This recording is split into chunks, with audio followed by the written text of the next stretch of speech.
Before we get started with today's video, I want to talk to you guys about the OneFootball app, because in recent weeks and months they've been adding loads of new features for residents in the UK and in Ireland. For example, you can now get match highlights for La Liga, Liga Portugal and DFB Pokal. On top of that, you also now get full Serie A coverage, which again is the things like the highlights, player statistics and league tables, but also a live match which you can watch live on the app for free every single week. This week it will be Bologna at home to Sassuolo, and now if you use the stream reminder notification, you can make sure that you don't miss the game, which I really do highly recommend. If you aren't a resident in the UK or in Ireland, fear not, there is still so much to offer on the app, and if you check out the Discover tab, you will see that there is something for everyone on the OneFootball app. If you are interested, make sure to use the link in the description down below and download the OneFootball app today. Hey guys, welcome back to the AJ Analysis channel, where today we are covering Aston Villa's 3-1 win over Manchester United. And as we tend to do on the channel, we will talk about it more from a Manchester United point of view. Now, yes, we will go over the tactics because they were important, but I also think a lot of this game was about mentality and intensity of approach rather than the tactics. We know that Ten Hag is tactically a very good manager. To be fair, we know that Unai Emery is as well, but Villa done things on the ball tactically which were good and did expose Manchester United. But I also felt that United just caused a lot of their own problems, and it actually just came from a lack of intensity. A real lack of intensity on the ball. Now, that's something that is quite difficult for us to really talk about on the channel because it's not something that we break down. You know, were players lacking intensity because of this, because of this, because of this? It's kind of hard to suss out why it happened. Why did this performance happen? I think a lot of Manchester United fans thought that these performances were kind of in the past now. That particularly after that Manchester City game, we wouldn't see results like this anymore because the mood had to seem to have switched a little bit. But United were really off it in this game, and to be fair, maybe it was coming, because in the last two games they weren't great either, but they did get the results. In this game they didn't get the results, so perhaps we kind of notice it a little bit more, which, if that's the case, is wrong. We should be noticing this more. But Manchester United just weren't very good, and it was a real intensity issue. Now, one of the reasons for that, I think, was because Donny van de Beek came into the team in place of Bruno Fernandes. Now, that change was forced. Bruno Fernandes was suspended, so people that I've seen saying on Twitter that Ten Hag messed it up by changing the system, just think before you speak, please. Sancho, Antony, Martial and Bruno Fernandes all out of the team. That is literally maybe Manchester United's best front four. You can add Rashford in, of course, but to miss a whole front four of that quality, I don't think you can sit here and go, Ten Hag got the system wrong. Tell me another player that could have played right wing. I'm seeing criticism of Rashford starting on the right hand side. Do you want Elanga to play? Is that what you want? Because as soon as Elanga plays, I see everyone complaining. Rashford on the right probably was the best solution, which, if anything, it just points to a lack of squad depth. Nothing that Ten Hag is doing. He hasn't done anything wrong here. Donny van de Beek was the natural solution to this problem. An attacking midfielder is out, you bring another one in. A right winger is out, Rashford has played on the right wing before. Put him over there, Garnacho's doing well on the left, Ronaldo is a striker. Ten Hag didn't really have too much other option. What he could have done was pushed Eriksen further forward and dropped Fred into the double pivot alongside Casemiro. That's potentially a solution, but it still leaves you with Rashford on the right wing. But anyway, on this game, I think what this game showed was that Bruno Fernandes is perhaps even more important to this side than we thought. Now, there are times when I criticise him a little bit because he does some weird passes. He presses at the wrong time at times. He shoots when he should be passing. He passes when he should be shooting. His decision making on the ball can be a little bit questionable. But what he brings to this team, and what was really missing from this game, was pressing intensity.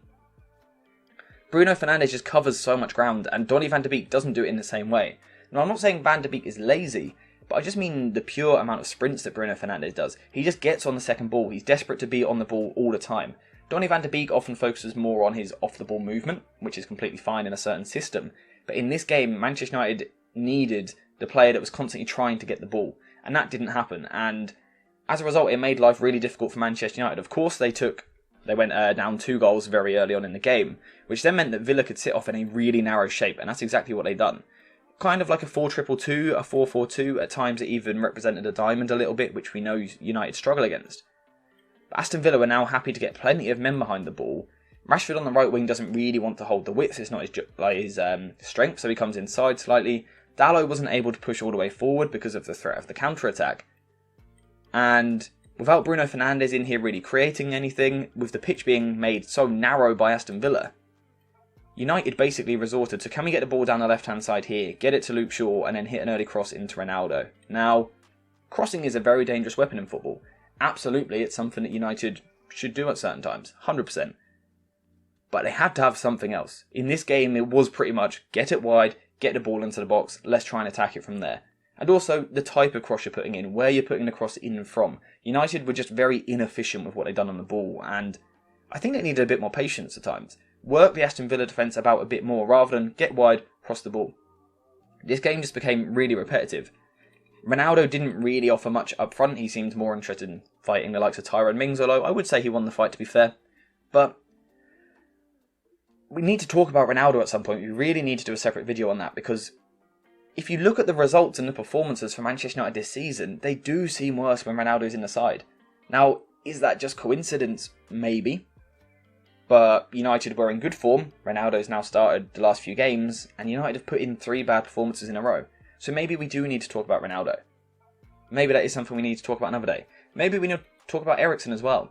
Manchester United need a player which they can rotate with Christian Eriksen, because Eriksen has had a couple of poor games recently. It's no surprise, he's playing way too much football, but again, you can't criticise Ten Hag for that, because who do you bring in that does the same job? Eriksen is excellent at dropping deep and getting the ball moving forward. We know that's what he's been doing well for United this season. Getting it in these areas and then getting the ball moving forward, creating chances for the forwards. Can you bring Fred in and do the same job? No. Can you bring McTominay in and do the same job? No. I think what this game really highlighted more than anything was that Manchester United, the squad depth is just lacking. Really, really lacking. And I think it was a bit of a reality check maybe for Manchester United fans, that this United squad is still very, very far away from the likes of Manchester City. The squad depth just isn't really there. And it meant that when United were behind, which they were for most of the game, they were then able to control the ball. They'd done that reasonably well. They did have an element of control. But there's just nothing. Nothing going forward. No creativity. Garnacho done okay, was bright again, but didn't really have much hope almost. Rashford kind of inefficient, playing on the right wing, didn't really do much. Donny van de Beek really struggled to get into the game. Ronaldo didn't contribute too much, missed a big chance, which he has to be putting into the back of the net. Dalot had a bad day. Lindelof had a really bad day. Lisandro Martinez had a bad day. It was just not a very good performance from Manchester United at all. Like, tactically, we don't need to talk about too much from United's point of view, because it was almost intensity and effort and attitude that was the problem, more so than tactically, but also the squad problems.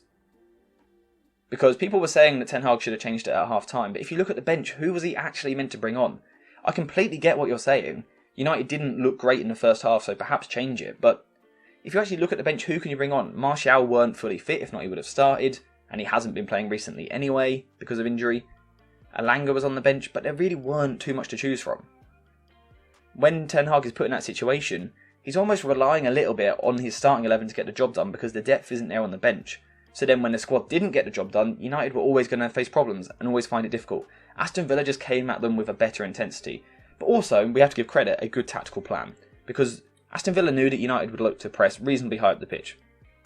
With the wingers on the fullbacks like this, Garnacho and Rashford pushing reasonably high, Ronaldo on the centre-backs, although not pressing with the intensity that was needed.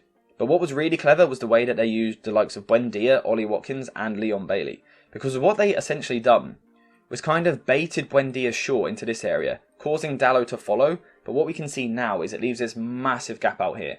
And you can say what you like about Ollie Watkins, he's perhaps not the best finisher, a little bit inconsistent at times, but he will work and cause problems for a defence all night long, and that's exactly what he done. Constantly getting into this area here, spinning into this channel, getting up against Victor Lindelof, and he's quicker than Lindelof and he's more powerful than Lindelof. Lindelof had a very torrid time up against him.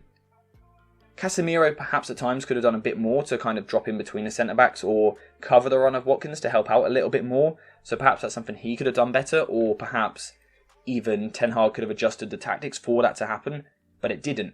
And it meant that United kept getting dragged about. Lindelof's getting dragged into these areas. It then leaves Lisandro Martinez isolated in these areas. He didn't seem to have the pace to keep up with Leon Bailey. There was late runs from the like of Jacob Ramsey, who had a very, very good game. It was just bad pretty much from back to front for Manchester United. De Gea, I think, can do better. On the first goal, I believe it was. The free kick, you can't really do too much about that. It's just a bit of quality. Although I will say, not sure what the referee was doing. If you look at it, that wall is too far back. Ten Hag spoke about it in his post-match interview. The wall is about 2 yards further back than what it's meant to be, so I'm not sure what the ref was doing. As it's being marched out, you can see the players saying to the ref, we're too far back. And the ref just ignores them. Perhaps they block it if they're closer. I don't know, that's kind of one of those things we'll never really know. United, that's not a tactical issue though, that's not an attitude issue. It's just a good free kick, maybe a bit unlucky with where the ref placed the wall.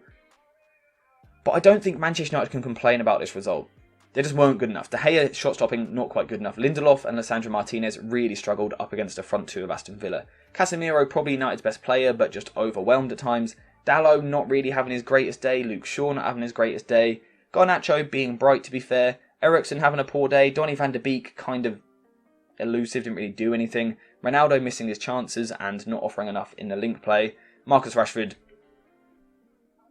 barely offered a thing on the right wing. Like I said, he just doesn't want to be a winger on this side, which really holds the width. He always wants to come inside, but with Dalot not getting round, it left United quite predictable. And yeah, like I said, not a ton of analysis to do on this one because it was just a bad day for Manchester United. It's not like tactically they were horribly set up. It's not that Unai Emery produced a masterclass, although Aston Villa did play well and exploited that Manchester United weakness with Victor Lindelof using Ollie Watkins to isolate him. That was good. But in general, United just weren't really good enough. There isn't a ton to talk about in this video. So yeah, I think I'm going to leave it there. But let me know what you think in the comments down below. What did you think the problems were for Erik ten Hag? Do you think it was more than anything just a squad issue? A squad depth issue? Do you think there was more to it than that? Let me know what you think in the comments down below. Thank you guys for watching. I hope you have enjoyed the video and I'll see you in the next one.